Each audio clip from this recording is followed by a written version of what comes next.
It's October 2016, and today I'm making Kanan Jarrus' lightsaber from Star Wars Rebels.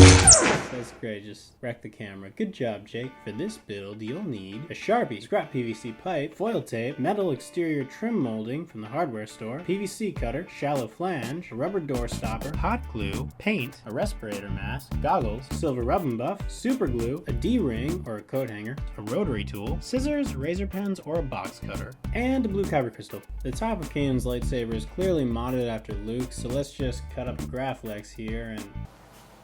I sense a disturbance in the Force, as if millions of fans suddenly cried out in terror. See, the real reason I haven't finished modding this yet is I just like messing with people. First, cut up some scrap PVC and make that swoop with the rotary tool. Standing PVC creates a ton of dust, you know, just these little particulates that are coarse and rough and get everywhere. So wear some kind of a mask, and if you've been watching this channel for a while, you have a lot to choose from. Next, cut a length of PVC and cut out this section, again rounding the edges with the rotary tool. Now cut these bands from a slightly wider length of PVC. Drill holes in the sides of one of them. I was going to use a PVC end cap, but I messed up when drilling the holes, and I ended up going with a random piece of plastic that I had in my scrap bin. Cover all these pieces in foil tape. Do a quick test fit before you actually glue everything together. If everything fits, glue the bands in place, but not the other parts. Take an even narrower pipe and spray paint it black. Take a 1-inch strip of foil tape and wrap it around the end. Then slide it inside the silver casing. When you're satisfied with the placement, glue it in. Then attach the end cap. Glue on the flange and then the scoop.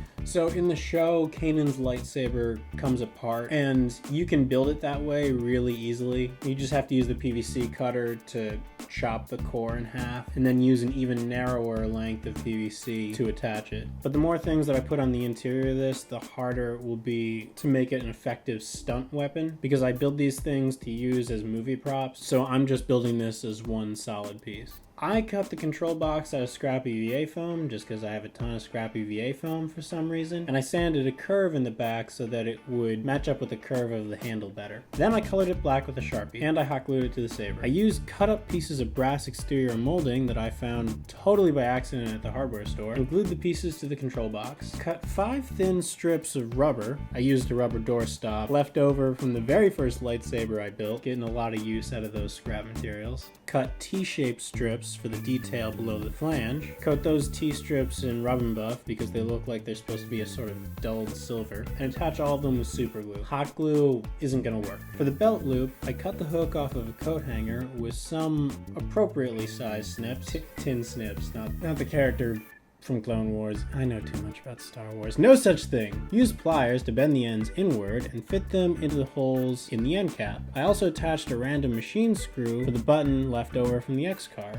They sent some extra pieces. And there you go, Kanan Jarrus' lightsaber. Now you can go off and fight the Empire, wearing a ponytail and an ugly sweater. Tell me that's not what it is. Hey, thanks for watching my tutorial. If you liked it and want to see more, I've got a bunch. Links right here in annotations or cards if you're on a mobile device. And if you want to help out the channel so that there aren't huge upload gaps like last month, then you can check out the Patreon page, where patrons receive early uploads. Alright, Jake out!